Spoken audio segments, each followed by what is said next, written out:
Hot diggity dog, we're back with another episode of World 1-1 podcast.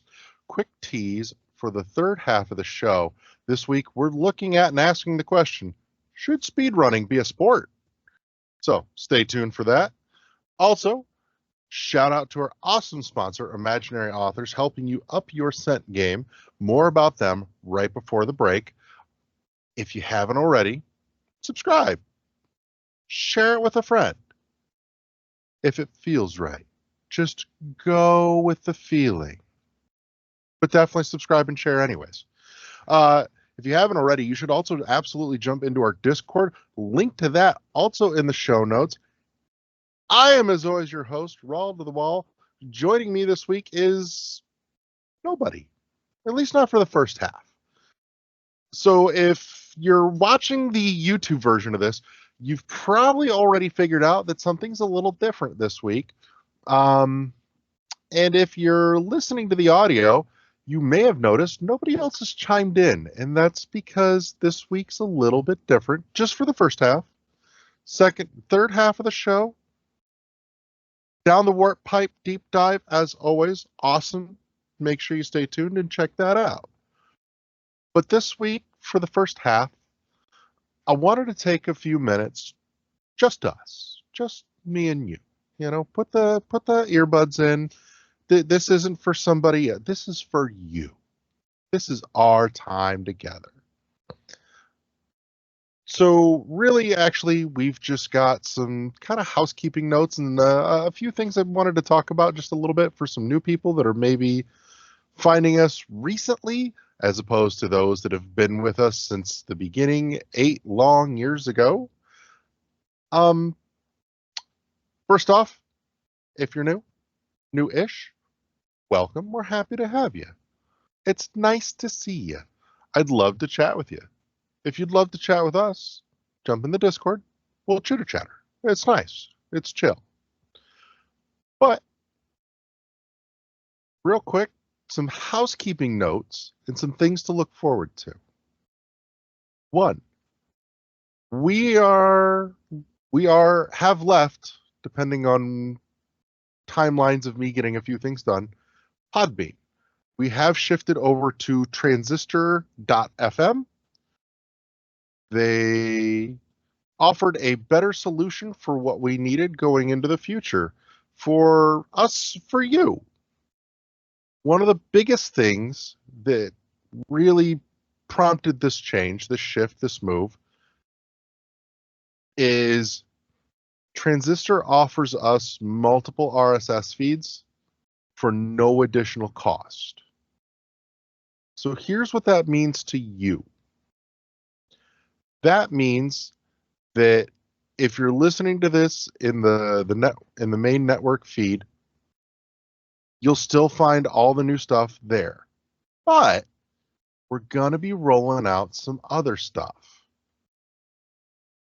One of the first things we're doing is we're going to keep this the main network master feed. So all the shows, all the content from across our network will be here. Always. But if you're only looking for one particular thing, this is going to get a lot easier. Like if you just liked I'd Play That for $1 or Mind Over Media, that kind of thing, our other shows. I call them sideshows, but that's not fair to them because they're all really great shows. They're just not the flagship show. They're the Armada shows. There we go. That feels much more fitting and grandiose and fun, honestly. Gives you an excuse to say the word Armada. It's a good word.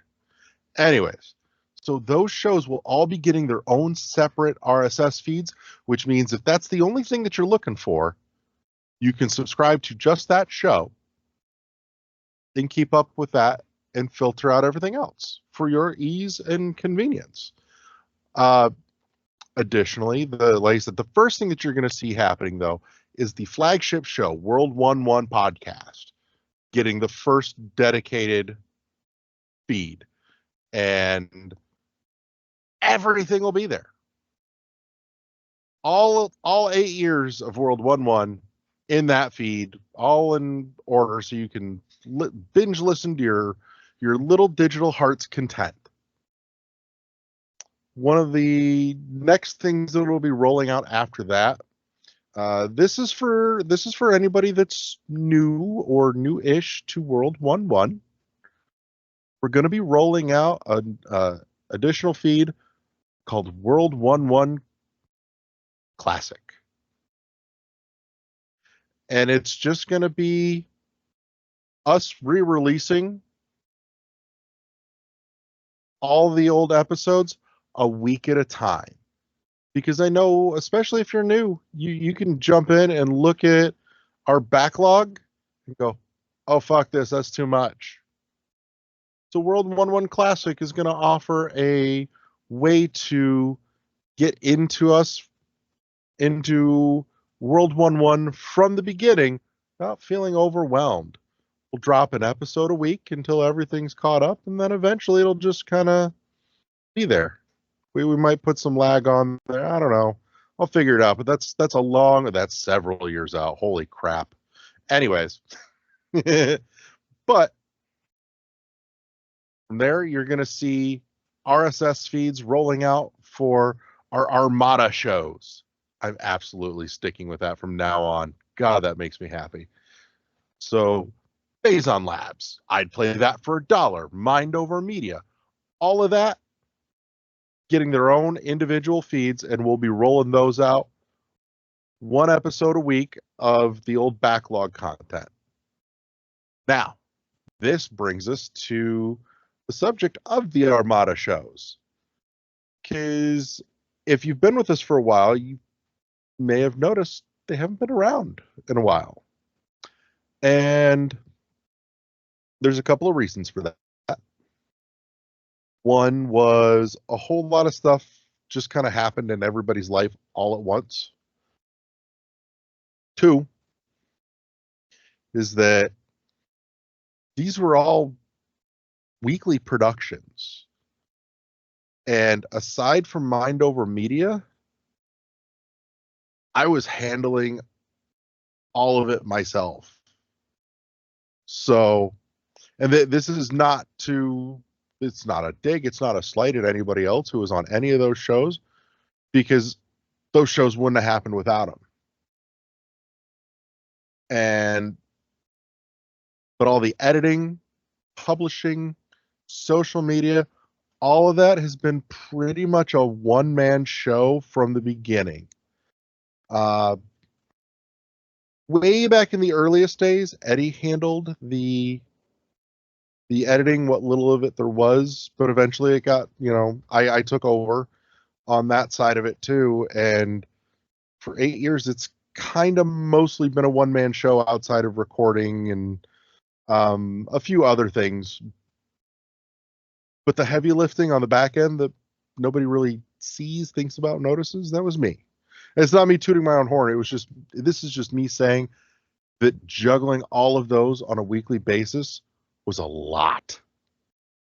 Hard Copy Hounds is another one that I'm working on bringing back too. Just need to find a better way to do the show prep for it. That was very labor intensive. Holy cow, you have no idea. Not to mention, if you've never just sat and read a list out loud, go get the phone book sometime, or the phone book. Right? Read names and phone numbers out loud for like 15 minutes. It's a lot, especially to do it weird, wild. Anyways, sorry, I'm tangenting, but I don't normally do this by myself. And I'm kind of rattling a list off the top of my head because I was an idiot and didn't make notes like I probably should have, because I'm getting old and addle-minded.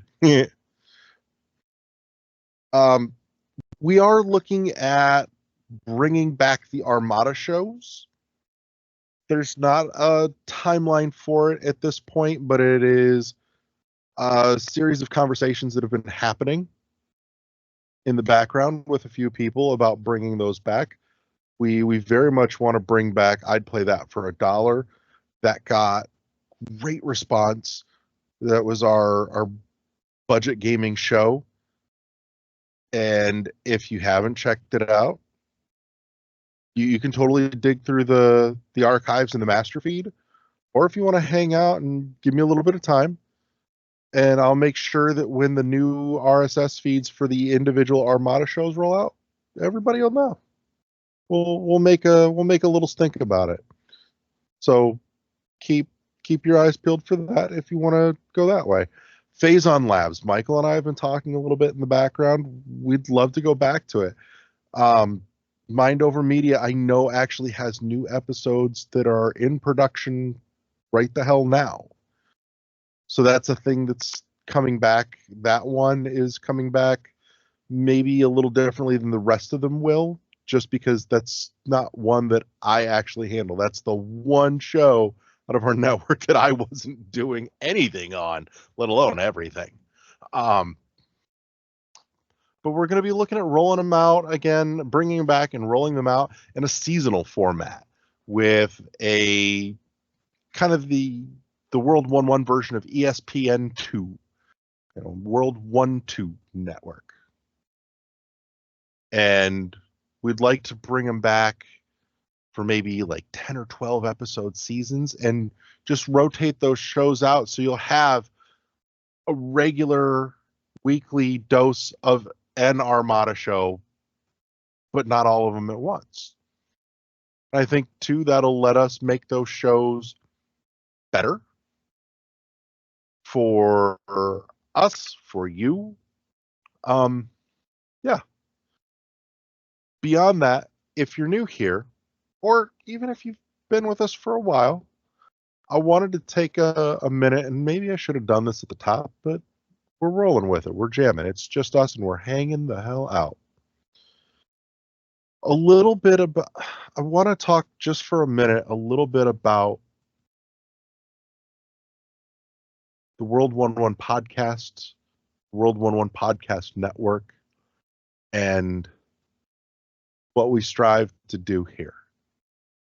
We've been at it for 8 years. There's been a little bit of off and on, but 8 years we've been doing it. We may have stumbled a time or two, but Jesus, we got back up, and we're still here. And every once in a while, I have to remind myself that alone is an accomplishment. So I'm going to take 2 seconds and pat myself on the back, because I don't normally do that in a very genuine sense. We've grown, changed, evolved over the years. We admittedly used to be kind of just a face in the crowd. We didn't really do much of anything different that anybody else wasn't doing. That said, I think personality counts for a lot. And honestly, I had a lot of fun doing that kind of same old shtick with the people that I was doing it with. Adrian, Tony, Eddie. If it wasn't for those 3 dudes, we wouldn't have started. This wouldn't be a thing in the first place. And so even though they've gone their directions and are doing their things, and sadly, I don't really get to hear from Tony anymore. And Adrian I talk to a little bit now and then, and Adrian's well. So for anybody that was wondering, it's been here from the beginning. And Eddie still actually periodically pops on. He's been on a couple of episodes recently. We still talk. God, I love the man. I should. That's family at this point. Anyways.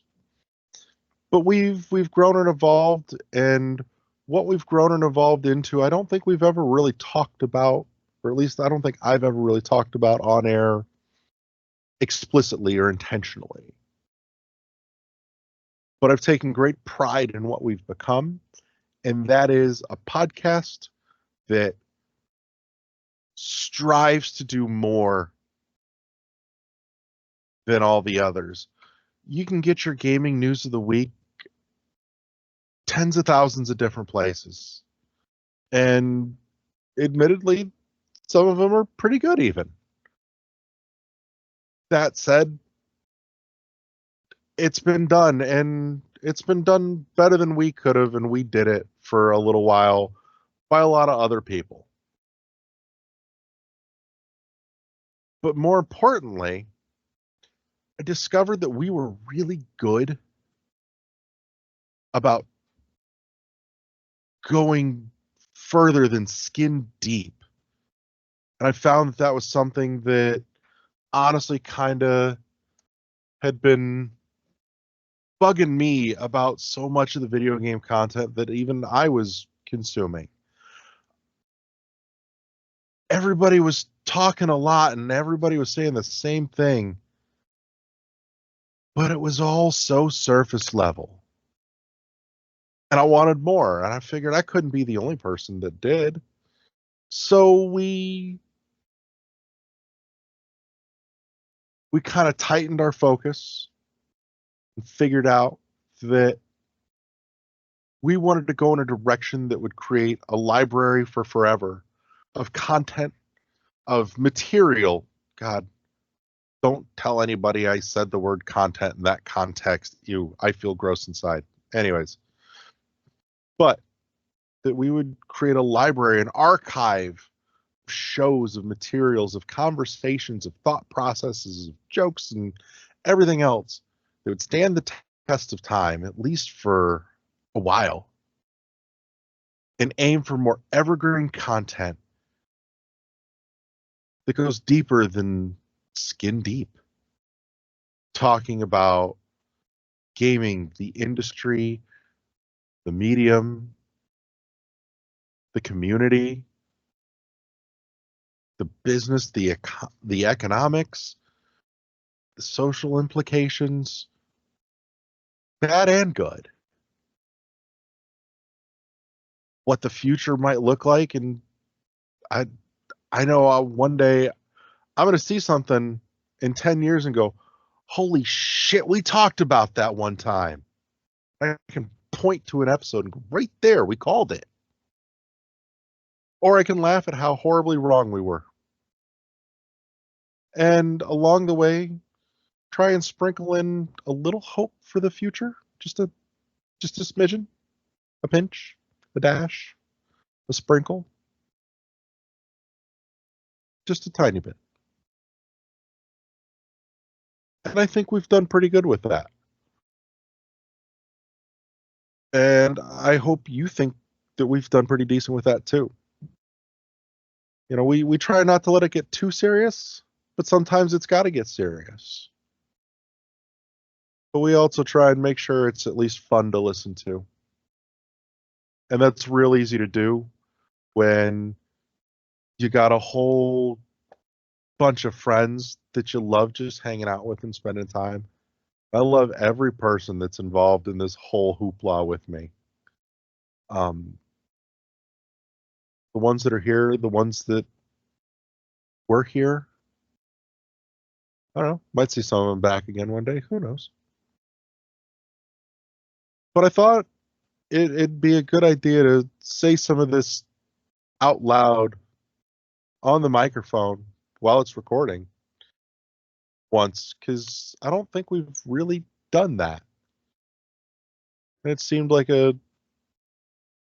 good thing to do, just to really let people know, put it out there in no uncertain terms what we're about, what we do, what makes us different, why you should check us out, why you should tell other people to check us out and keep coming back. And for those of you that are listening, and doubly so for those of you that have been listening for a while, and thrice for like the maybe 3 people that were listening from the very beginning, appreciate all of you. I love the time that we get to have every week, even though this is technically a one-sided conversation, which it doesn't have to be. Discord, come talk to us. But I also just want to say I feel really blessed that I get to do this every week and have a chance to hang out and talk with my friends and the people that I love about a thing that we all love. And I'm really happy that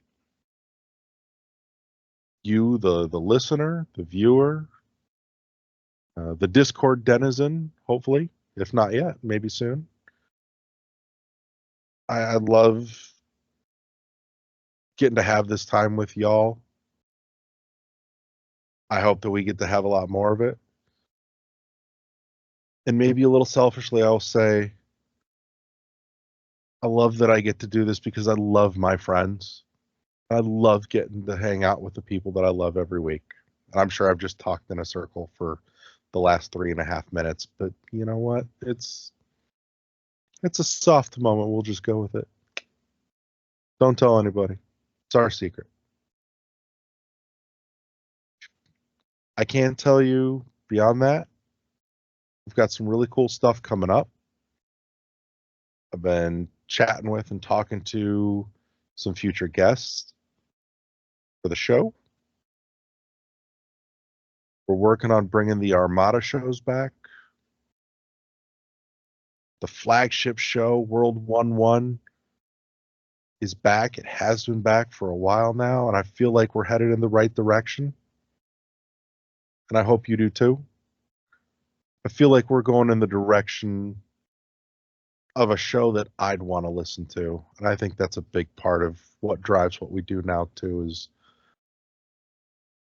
we try and make the kind of show that we'd want to listen to. And because we're really hard pressed to find it anywhere else, we go, well, I guess we can make it. So that's what we try and do. And I hope you folks all dig what we do. That said, let's wrap up the sappy, teary-eyed moment. I'm glad we had this moment, but it's done now. And shout out our awesome sponsor, Imaginary Authors, helping you up your scent game with fragrances and scents for guys, gals, and non-binary pals. They've got awesome scents all across the board. Check out a whiff of waffle cone, because guess what? Summertime's around the corner. And nothing is more enticing in the summertime than a waffle cone. It's got hints of vanilla. Oh, it's so good. That sugar smells so sweet. Be irresistible and up your scent game with Imaginary Authors. Click the link in the show notes. Helps us, helps them, helps you. Go check them out. Imaginary Authors, get your stuff. We'll be back with the third half of the show right after the break.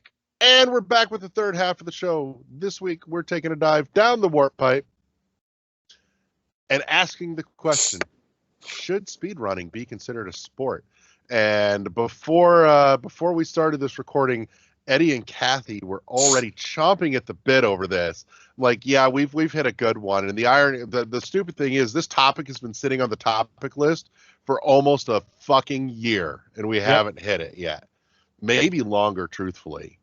But in any case, so let's dive in. Quick roundtable, yes or no, and then we'll go deep. Josh, yes or no? Sure, why not? Eddie, yes or no? No. Michael, yes or no? No. Kathy? Yes. I'm going to say yes, but let's dive in here. I want to hear from the two that I don't know the opinions on the most. Michael, why? I don't believe it should be considered a sport because more often than not, speedrunning requires a bunch of very specific, very finely tuned tricks to almost, like, not exactly cheat, but almost cheat the game system. And that's not a sport to me. That's rote memorization. Okay.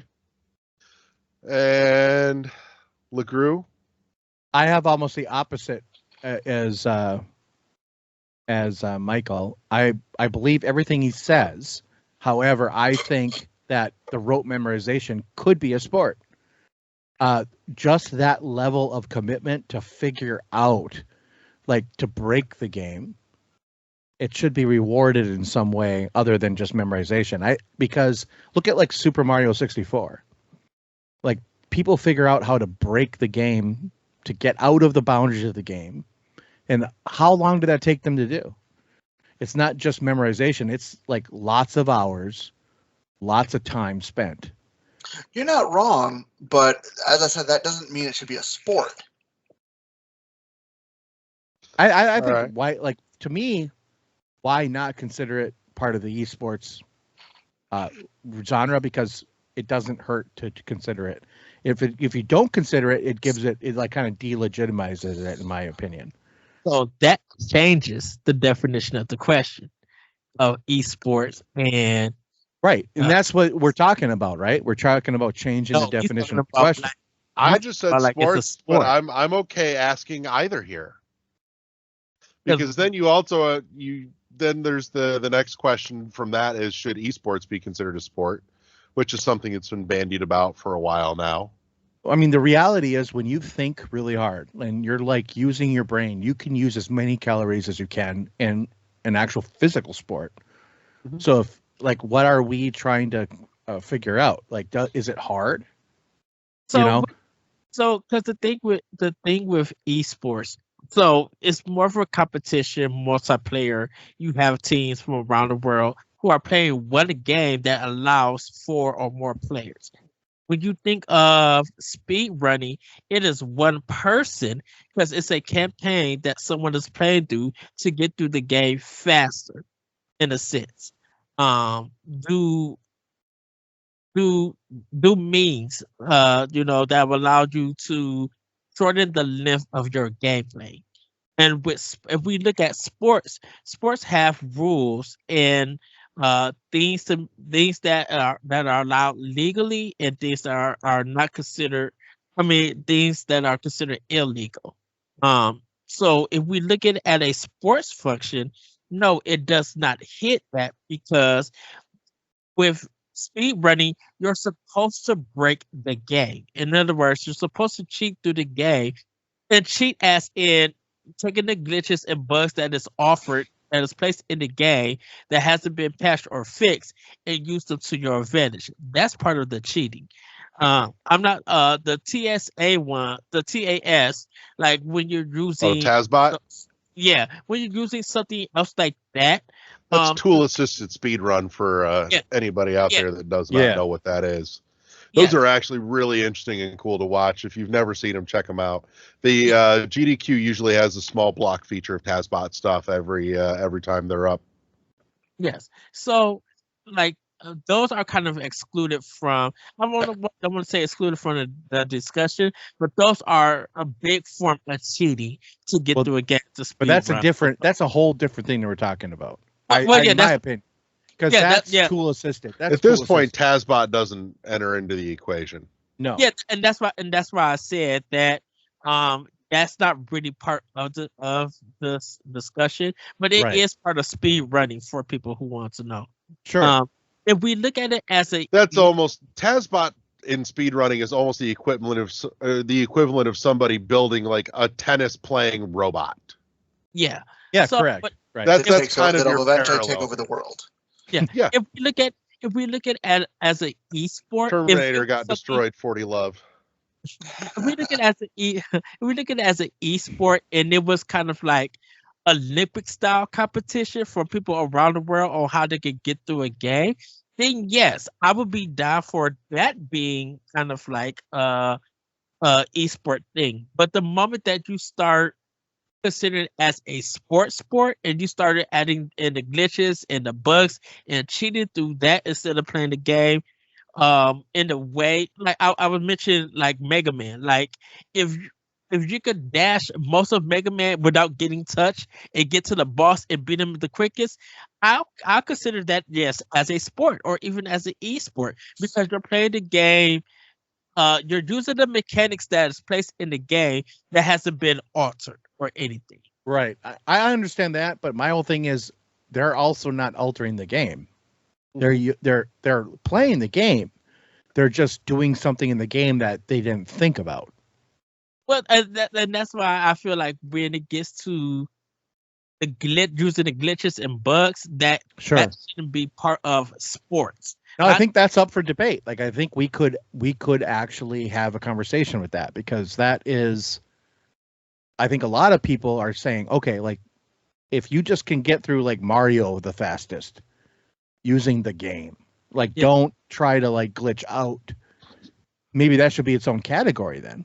If you say I'm gonna glitch out of the game, use that as my own category, would that be okay? I mean, that in a sense, that's why I say if you're doing that stuff like in an Olympic style, like because everybody could use those glitches, but if you could find glitch, if someone used a glitch that I didn't know about that was in the game for them to get a faster time, that's, to me, that's competitive, and I would feel more as an Olympic kind of sport. But if we're talking about like an NFL sport or NBA sport, and we're trying to think of like that kind of league sport, I don't think it should be fit into that category because of the using the glitches and the bugs that's placed into the game. And in my mind, in my opinion, that I feel like that's a form of cheating, speed running through a game. Because I'm going to step in. Let's toss to Kathy at this point. Actually, I'm going to step in with that. Is it cheating to use your opponent's weakness against them? For example, as somebody who played a lot of sports, if I knew that my opponent had a weak backhand, I would hit all my shots to their backhand, forcing them to make the errors. Is that cheating because I'm using their glitch against them? No, that's not. No, that's not. So how is that's? But you're using. But I'm taking their weakness. I'm using what they are. I'm basically playing to the game, right? Wouldn't that be the same as me using what's available to me in a game? I'm using what's available to me at that time in my tennis match to beat my opponent. I'm in speedrunning. If I know of this glitch, I'm using it to my advantage to do better, to be faster in the game. I'm using what's available to me. It's not that the game put it in there, and it's not like I created the glitch. The glitch is in there because of the game developing. So I'm using it to my advantage to have a faster time. How is that cheating the system? It's cheating in the system because of the way that you're taking advantage of it to get through. That glitch is not the weakness. You're taking advantage. You know the other player has a weak backhand, so because you know it, you're going to take advantage of it because I know of this glitch. You know of it. But I know of this glitch in the system, so why wouldn't I use it? I mean, but that's a big probability. You're not going to always be able to hit a shot, even with that hand. So if I'm a competent player, I can force that play all the time. And if you're a competent gamer, you can get that glitch every single time. Now, this is the thing. Other player might actually start learning about might have get an idea that you're going to hit it, and they want you to hit it, and surprise you that they know how to counter that. When you are having a glitch in a game, you can't. The glitch doesn't know that you're using its disadvantage to get through the game. Until the game developer remakes it and takes out the glitch. Right. Yeah. Which has happened. Which is why I'm still pissed at Nintendo for taking out my infinite rupee glitch in Tears of the Kingdom because of it getting shared of how I could get all that frozen meat, and then they took it out. So, yes. Hell, they don't even have to remake it to remove glitches. No. We've gone through multiple iterations even before patches with different versions of the retail disc of like Metroid Prime being released. That's a consideration. In effect, that would be like my opponent trying to force it into a different way. Game developers are now forcing me to play the game differently because they realize, oh, this is a glitch. And you're taking advantage of it. So now I'm going to fix it. And that's why sometimes, if we're talking about real life players who have stuff like this, if they're going to get wise. They're going to trick you as the opponent to hit their weak spot because they know how to counter it. And video games, before even getting it patched, once people start talking about it and showing video nowadays and not keeping their mouth shut, the developers and the publishers are going to find out about this and patch it. And people can't get mad because they talked about it. You ran your mouth. You showed it off, and you made these developers notice one of the bugs or not imperfections, one of the bugs that was in the game. So they're working on code to fix it, to take it out. And you can't blame the publisher or the developer. You got to blame everybody who had kept their mouth open. If you didn't say nothing about it, if it was being a speedrun game being shown off, and hopefully that publisher or developer wasn't paying attention, then yes, it could be nowadays it could be a sport if all it wants to. But the problem is that once people start taking advantage of it and start showing it off, it can't be no sport because it's going to get fixed. Then when all that stuff all those glitches and bugs start getting fixed and stuff, how would you speed run the game? Like, how would you make that a sport again? Because you can still speed run it through without the glitch, though. You had to find a different way to get faster at it. And it's just like with the Super Mario speed runs, people kept, we had one time that was faster, and then somebody kept beating it, and they kept beating it, and they kept beating it because they kept finding new ways to beat it. So it is possible, and I think that's part of what makes it why I would argue that it's a sport, because you're always looking to improve. Just like any athlete, it takes time, it takes practice, and you improve and continue to work on your, I don't want to say on your whole perception of the game, not only memorization, but also your skill, your I can't say the word. Dexterity. Thank you. Dexterity and everything that has to go to have that perfectly speed run game. So that's why that's why I would say it would be a sport, is because it's just like any athlete. You have to put in the time, you have to put in the practice. You can't just pick up a controller and race through it. Just like I can't pick up a basketball and expect to play in the WNBA. I know Michael's dying to hear this, like to talk, but I have this feeling like this is my experience with speed, like this kind of thing, was Call of Duty 4 Modern Warfare, the first one, where the bonus mission, which was the Mile High mission on Veteran, that is a sport to try to play that on Veteran. I've never gotten that achievement. I played it. I remember one time for 12, 15 hours straight, I was trying to do that. And I would dumb it down to like one level difficulty less, and I would get it right away. And I'm like, okay, so I just got to go up again. And I would go up, and I couldn't do it. I still don't have that achievement to this day. And I kid myself to think that someday I'm going to get it.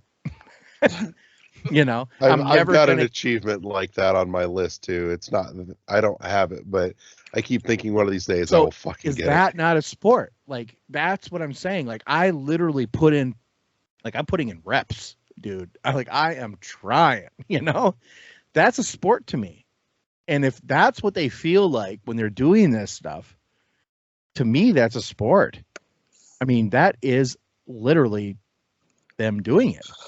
But you're playing that in a legal way. You're not using glitches or bugs. Hey, I'm going to tell you right out. There was a glitch there that I could use to get that achievement. I would fucking do it in a second and not feel one bad thing about it. We're talking about it being legal or not. Are we? Here's the question of the legally of it. Is it illegal to use something that's already in the game that the developers? There. It's there.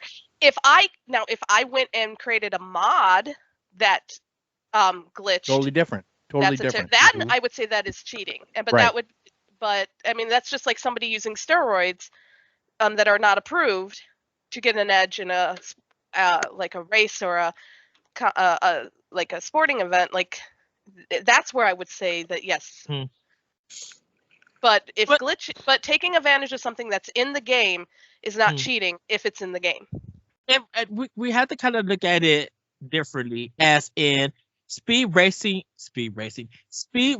Speed Okay, Racer, go Speed Racer. I love that anime. Look, you know what? The Speed Racer game on the Wii was actually pretty fucking decent. It The one that was. was It based off the literally was. the Wachowskis movie. The movie was good too. I I enjoyed love the movie. the movie. Anyhow, okay, getting back on topic. But speed run, if you're speed running an older game compared to speed running a newer game, I would say if it is going to be a sport, do it just for old games. Don't do it for new, because of the Okay. patches and everything. Okay. If the glitches and stuff were being accepted, and they said this is a legal rule because it's speed running, you need these to get through the game quick enough, then yes, I will Okay. agree. But if Okay. we're thinking just regular sports in that manner, in that general manner, because of what the rules and stuff is of general sports, like I said, NBA or NFL and stuff like that, those would be considered as cheating. So that's the viewpoint that I'm going with. Okay. Michael, anything? I'm sorry. No, not really. Like as I said, speedrunning is not something I actually put any real thought into. But like the what's it called? As I said, like I don't deny that it takes effort. It takes the desire to do this, but I don't think it's a sport. Action Versus would be a good sports game. Like if we're talking about sports in modern age to do speed running, Action Versus that, because it has a speed running mode. And now, Mhm. if we get more games like that where games have a speed running mode, being completely yes, it's sport. Go all out. Do whatever you can to get through the game quicker and everything. So here's where I land on this. One,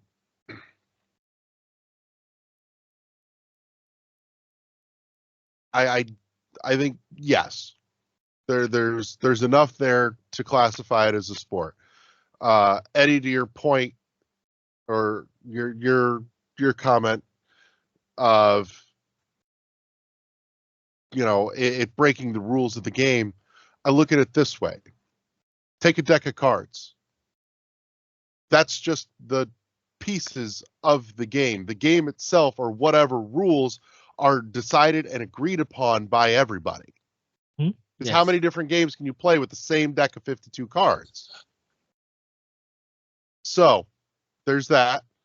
Additionally, as far as the issue of patches and updates and new versions and additions changing the game and the rules of the game, lots of sports, lots of games have their rules updated and adjusted over time. It's a thing that happens. So Right. at that point, yeah, it will change the way that people consider how they play that particular sport. So that still fits. Is it's part of what keeps any sport interesting to a degree. It's not the whole piece, but it is part of it. Seeing a game evolve and change over the lifetime of the sport does help preserve the level playing field, as well as keep it current and keep it interesting, because now everybody has to adapt to a new change or adjustment. There's also the aspect of, as far as if you're playing against somebody, there's plenty of sports that are purely time based. Take any racing event, be it the 200 meter or NASCAR. There's you're competing for time, and in some cases you do so on the track by yourself, and on with other times on the same track with 100 other people as well. And to that end, even with speed running, you do have speed running races which where is it's what multiple speed people, is. ready, set, go. Speed running is about getting through the game quicker and setting the highest time limit that you can, or beating it in a certain time limit. So speed running is that. That part I'm not questioning. I think I'm questioning of the things that you do in the game. That if people, because we're talking about the game is just the pieces that you use right. to play it. It doesn't mean that it's the set of rules. The set of rules is whatever everybody agrees on that's playing. But if we're thinking of it as a sport, and we got people who don't know nothing about, like if we bring in a referee, or if it's going to be a lead and other and viewers, who know nothing about video games and stuff, they're gonna look at it and be like, oh, he's cheating or she's cheating. That shouldn't be allowed. But if it's something you that's could say that about any sport that somebody watches where they don't know the rules. Yeah, but if people don't understand if that is what speed running is supposed to be, is that you're supposed to use these techniques and these glitches and stuff to get through the game quicker. Mm-hmm. You might be confused. If I brought on a 40-year-old person I know plenty of people that are confused watching. Wait. Be careful what you say about a 40-year-old person. I'm 43, so I can I'm say 46. So just calm 44. down. Calm down. People. I think it's the first time in a long while I've been the baby in the group. Holy shit! I'm just saying. Of a referee who was in their 40s, I'm just using that as an example, and they didn't understand. If they didn't understand, well, then why are they reffing the fucking event in the first place? No, well, the average gamer. You should look at the average gamer. Look, there's so many people in regular sports who got referees who don't know what's going on. No. As somebody who has grown up with referees and stuff, you have to take tests. You have to study the rule books. You can't just go and referee. I mean, maybe in like the kids, that's where they'll have them start. Yeah. But if you're reffing like higher level high school and above, college especially, high school, college, you have to have credentials and you have to have the rule book, so almost memorized. So that I'm going to stop you right there, is that would never happen because you would have to have somebody who understood the rules. You would never just throw somebody in there who has no clue what's going on. And that's what I was about to say. Just like if you brought in someone who was trying to referee and stuff, they have to understand what speed running is, because they wouldn't know anything about it and stuff. So they would have to learn that, oh, you're supposed to use these things. You just can't bring everybody into it and stuff. If we're looking at a sports thing, and Kathy, you just broke it down perfectly about why with the referees having to take tests, having to learn the insides and outs and stuff. You would have to do the same thing with speed running. And so you just can't bring, and that's why I said like a 40-year-old person who's never played video games, who knows nothing about speed running stuff. You just can't bring them to a league or a tournament and expect them to referee something like that, because they don't know what sport speed running is. Right. I think this is just a lot of semantics, really. So we would have to sit down and have the convergence of minds and sit down and say, what is this? What is this? Well, is the speed running? Is speed running this? What does that entail? As long as you define it, it's totally fine. I think everyone here agrees with that. Like if you defined it, but when you just say, oh, this is this, then it leaves a lot open, Right. Well, and then it's like different categories too. If you look at games done quick, you have different categories. You have 100% glitchless speed runs. You have and that's the great part. So you have so like Eddie said, I think you're right, Eddie, is that you would have to set down what is going to be the guideline for that competition, for each competition, so that way. Yeah. So then, yes, if I use the in-game glitch, then yes, that would be considered cheating because I went against the rules of that specific tournament and that specific speed run. So I think pool. that's whether you're playing 8-ball or 9-ball or snooker, or it's the same board, the same set of pieces. It's just different rules. Different rules. Right, but the specifics are different. Right. So I think that's, like you said, Eddie, when you're about the cheating point is that glitch allowed or not allowed, and that would be needing to be established. Right. And even in the speedrunning community, that's very specifically defined in every category of speedrun for every game. Yeah.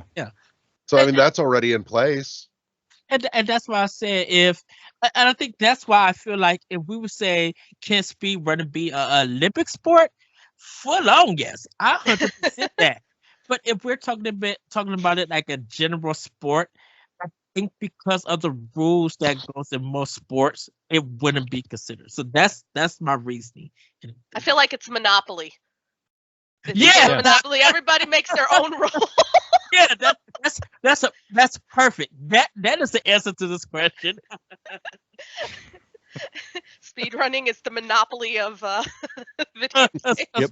Yeah. If you have house rules you can agree on, then it's good. Yeah. That solved it So- all. There it is. So, but no, I think it could, and to a degree it should be. I at the very least, it should be somewhere in the realm of esports, and I'm Mhm. still forever perplexed that it's not. I mean, is that I think is it that at will least a half be. step that we can all agree on, that it should at least be in esports? Should at least Yeah. be considered. Yeah. You Yeah. know, and Like, That's a have whole the other discussion. topic there. Have the Raul. discussion. Yeah. That is a whole other topic going into that with the whole speed gaming community and the looking into that mean, whole history. Yeah, with I mean, we just- can even tease it. Like I would say yes, but that's a whole other topic. Like you Yeah. said, like Yeah. why? Why don't people talk about it? Like Yeah. that? You know? No, that's actually a whole separate topic that's still on that list too. I know. We'll get So- to it. Oh, we will. We've got so much good stuff on that list that I can't wait to get to. That list has been brewing and stewing for a long while, and it's nice to get back to picking some of those off and getting to share it with you guys. But in any case, any final thoughts to wrap on this? Has anybody potentially changed their mind from where we started? I haven't changed my mind, but I think if we did it as an esport or Olympic sport, I would say yes. But if I'm just thinking it as a general sport, I'm still say no. And once Michael, again, Kathy, anything? it solved the question, right? I think Michael achieved his lifelong dream and died. Thinking about it. Aw. Oh, come on. We love you. We That's have to why I'm settle thinking this. about it. Don't you dare tap out before we settle this question. Oh, all right. Well, we're arguing with Eddie here. Yeah. So as much as I love him, I'm apparently spite lives forever. So, oh, All right, LeGrew, you still on the same page, or have you shifted? No, I'm on the same page. I just think that clarity was a little clarity was brought in. So the people aren't like against the people. What I mean by the people, Eddie and Michael, they're not against Hear that, the Michael? You're idea of people it being now. yeah. you take it back. They're not against it. They just want really defined rules. No, And I'm kind of I'm in that. actually against it. Like I'm No. actually against it. Like I Well, don't Michael's against it. Okay, fine. He's against it because he's against everything that everyone else wants. Right. Stop. But no, but you're right though. Okay, so if Michael's totally against it, Eddie is for like maybe it with some rules. I've always been like, yes, it's a sport, but it has to be defined. And I do agree with that. So let's define it. Let's just get it going and get the conversation started. That's the most important part. I think it should be there in some capacity. It just feels like it belongs. I don't know in what breadth, depth, or scope, but it should be there somewhere. Like I said, at the very least, I think it should be somewhere in the esports mix, if not sports. I think there's enough physical and mental acuity that it should be in sports. Leaving out the esports question for the time being. It ticks the boxes as far as I'm concerned, but then I suppose you just ask the larger question is what defines a sport, which, Lord, if I had thought about it, I'd have probably pulled up that Webster's dictionary definition before we started this, but it's occurring to me now, and I'm like, at least to me, it feels like it ticks the boxes. Now I'm kind of curious. I want to go look at the Webster's definition and just see if it ticks the boxes according to that. Just for the sake of pure curiosity, I think it's an interesting thing to explore. I have the definition if you want to hear. Hit me. Let's yes. It's an activity involving physical exertion and skill in which an individual or team competes against another for others or entertainment, or competes against another or others for entertainment. So I think it ticks all those boxes. I mean, you are using physical exertion. Mm-hmm. You are. It is skill. That's two. And you're competing against, even if you're competing against yourself, yeah. Well, and golf, even then, golf is you're doing leaderboards for best time, so you're competing against others. And you're doing it for entertainment. Yeah. Because people watch. I mean, just look at all the streaming places where people are constantly practicing or competing, and look at Games Done Quick. That's an interesting piece that you don't even get with regular sports. Is for the most part, nobody has a ton of interest in watching, other athletes practicing. Yeah. They just want to see them competing. Yeah, they don't. Correct. You don't see the. I would argue you do on that some. one, but we're not gonna go into that argument. You do some, but not really though. I'm thinking of like the football camps. Right. Yeah. Just because I remember it was a big thing in Chicago for people to go watch the Bears. Yeah, spring practice, training, all that. Yeah. I mean, that's a whole different thing. But that's a different, But right. But I mean, that's pretty small comparatively to, watching teams play at a game versus with speedrunning, you almost get a pretty dead even, I would think, between the people watching the individuals practicing day in and day out over and over and over and over, and watching big events like GDQ. Yeah. So that's one where speedrunning, I think, even has the upper hand here, just in terms of as something that could potentially even be monetized as a sport if you're looking at doing so from the entertainment aspect. That's one of those things too where player personality even gets to come out more than you see in other sports. I mean, don't get me wrong, you'll see and get some of it and on the field, on the court, on the track, whatever the case may be, but not in the way that you do where it's very personality focused. It's almost a sport where the entertainment value comes before the competitive value. So that's that